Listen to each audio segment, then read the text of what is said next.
I'm your host, Jack Henry, and as always, I'm here with my amazing co-host, Sarah Henry. Sarah, how are you today? Hi everyone. I'm doing great, Jack, thank you. I'm really excited about today's episode because this is a topic so many English learners ask about. Exactly. Today's episode is all about how to become fluent in English speaking in 2026. If you're listening right now and thinking, my English is not good enough, or I'm too late to learn, don't worry, this episode is for you. Yes, absolutely. And let me say this clearly. You do not need perfect grammar to be fluent. You don't need a special accent. And you don't need to live in an English-speaking country either. That's right. In 2026, English is everywhere. Online, at work, in education, and even in daily conversations on social media. Fluency today means speaking confidently, expressing your ideas, and communicating naturally, not being perfect. And the good news is, fluency is possible for everyone. No matter your age, your level, or where you're from, you can improve your English step by step. In this episode, we'll talk about real, practical ways to build English fluency in a simple and realistic way. No pressure, no complicated rules, just easy conversation and useful advice. So relax, get comfortable, and enjoy the episode. Let's start this journey together. All right, let's begin. So, Sarah, before we talk about how to become fluent, I think we need to answer an important question first. What does fluent English really mean in 2026? That's such a good question, Jack, because honestly, many learners have the wrong idea. A lot of people think fluency means speaking like a native speaker, with perfect grammar and no mistakes. Exactly. And that idea actually stops people from speaking. In reality, fluency does not mean perfection. Fluency means you can express your thoughts clearly, understand others, and keep a conversation going. Yes, and in 2026, English is mostly used for communication, not exams. People use English in online meetings, freelancing, travel, social media, and even chatting with AI tools. Right. Nobody stops a conversation to check your grammar book. If people understand you and you understand them, that's fluency. I also think fluency today means being comfortable while speaking. You may make mistakes, but you don't panic. You don't stop. You just keep going. That's a great point. In 2026, fluent speakers are not the ones who speak perfectly. They are the ones who speak confidently and naturally. And here's something important for our listeners. You can be fluent even if your vocabulary is simple. Simple English, used correctly and confidently, is very powerful. Absolutely. So if you're listening and thinking, my English is basic, that's okay. Fluency starts with basic English used well, not advanced words used badly. I love that. And once learners understand this, they feel relaxed. And when you're relaxed, you speak better. Exactly. Now that we understand what fluency really means in 2026, let's talk about what stops people from becoming fluent. Yes, because the next section is all about the biggest mistakes English learners make. Let's get into that.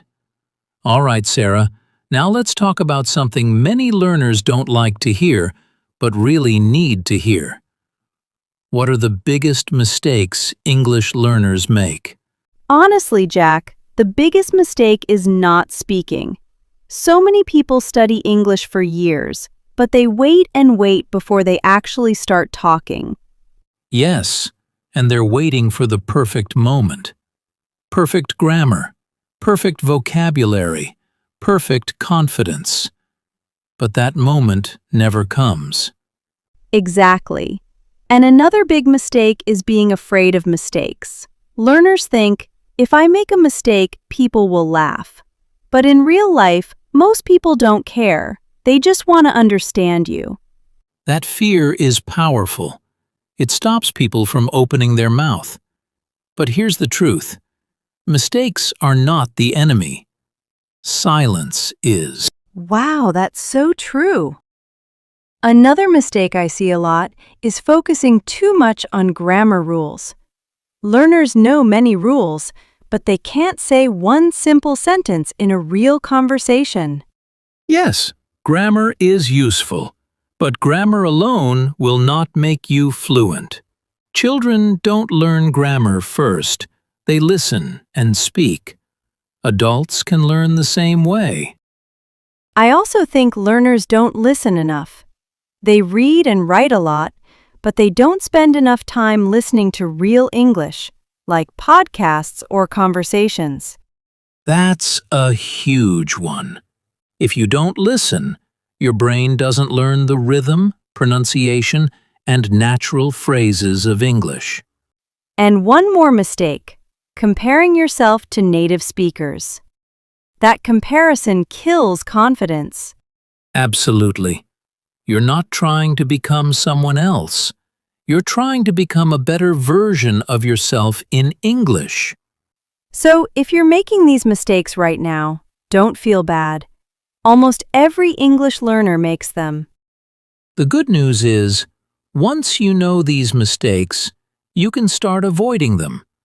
And that brings us to something very important. The right mindset for learning English in 2026. Yes, because without the right mindset, progress becomes very slow. Let's talk about that next. So, Sarah, now that we've talked about the mistakes, let's shift to something just as important, the mindset. Because, honestly, fluency starts in the mind before it starts in the mouth. I completely agree. Many learners think fluency is about intelligence or talent, but it's really about how you think about English. Exactly. The first mindset shift for 2026 is this. Stop translating in your head. Yes, that's such a big one. When learners translate from their native language to English, speaking becomes slow and stressful. Instead, start thinking in simple English, even short sentences, even broken sentences at first. That's how fluency grows naturally. Another important mindset is accepting mistakes. In 2026, fluent speakers are not afraid of mistakes. They expect them. Right. Mistakes mean you're trying, and trying means you're learning. I also think learners need to stop looking for fast results.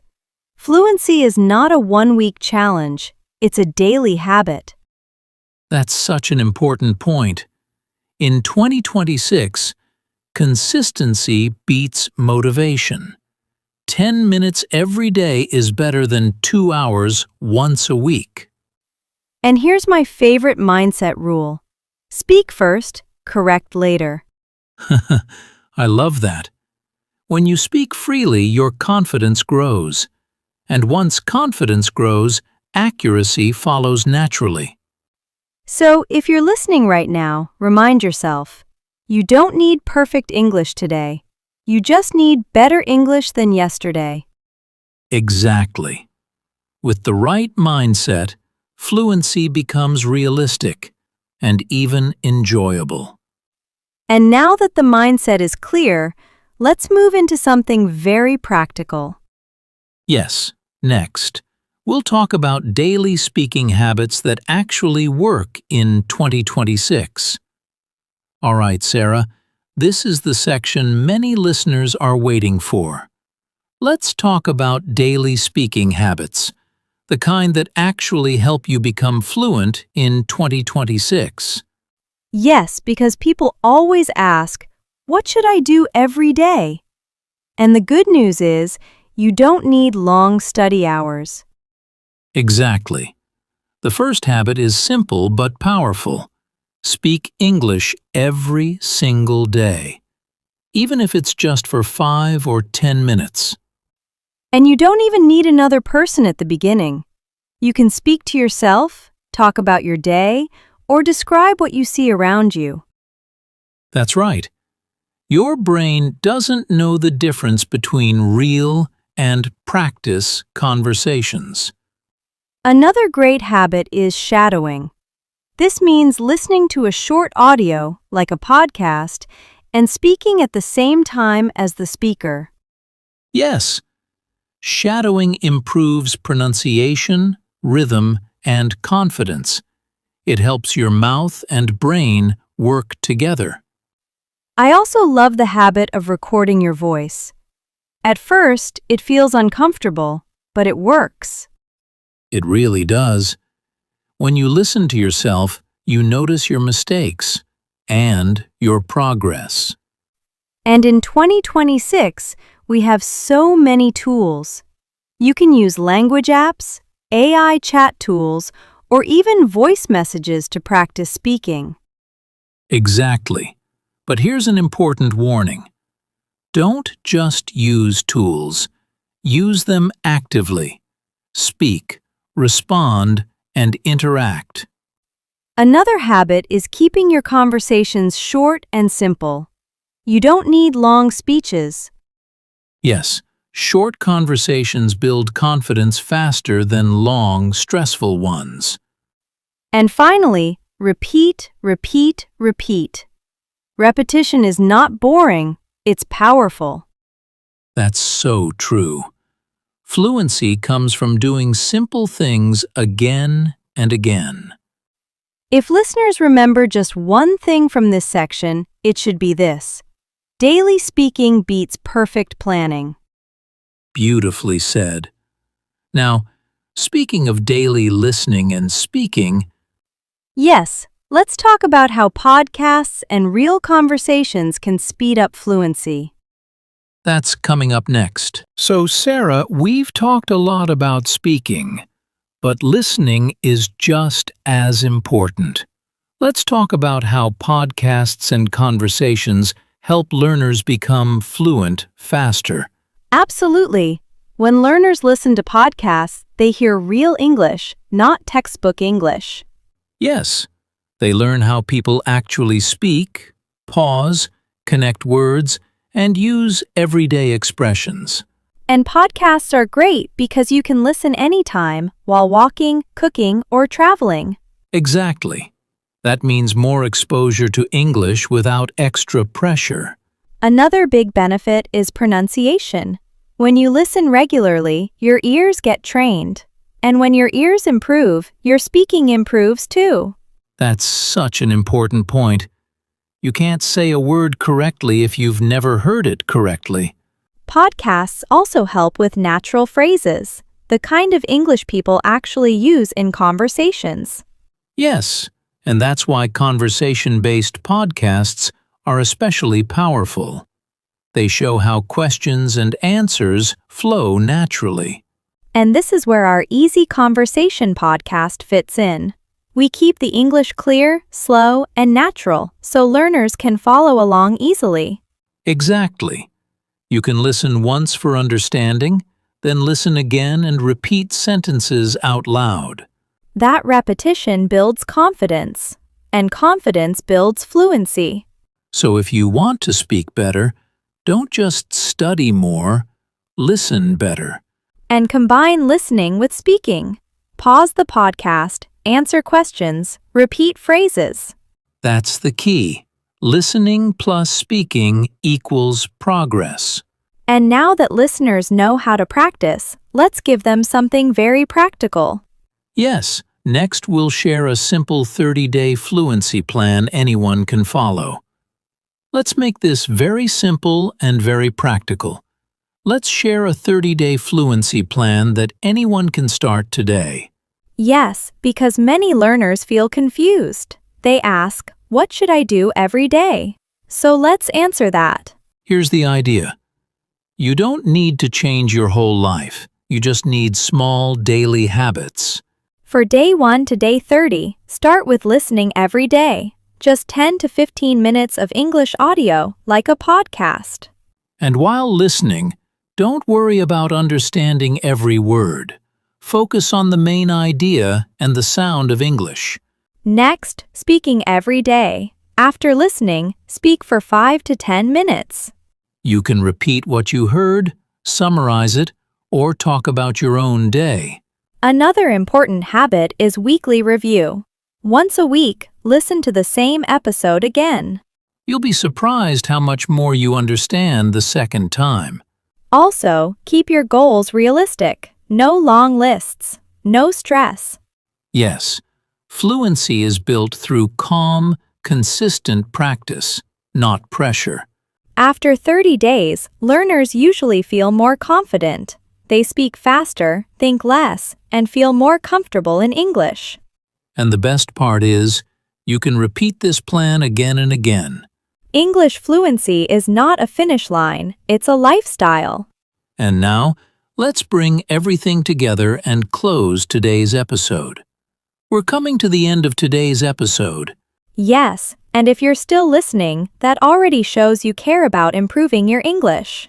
Today, we talked about what fluency really means in 2026, the mistakes to avoid, the right mindset, and simple daily habits. And remember this, you don't need perfect English to start speaking. You just need the courage to begin. Exactly. Every conversation, every sentence, every mistake is a step forward. So be patient with yourself, enjoy the process, and celebrate small progress.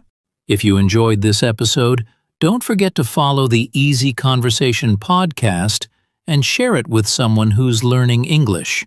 And let us know in the comments what part of English speaking is most difficult for you. We'd love to hear from you. Thanks for listening, and we'll see you in the next episode. Take care and keep speaking English.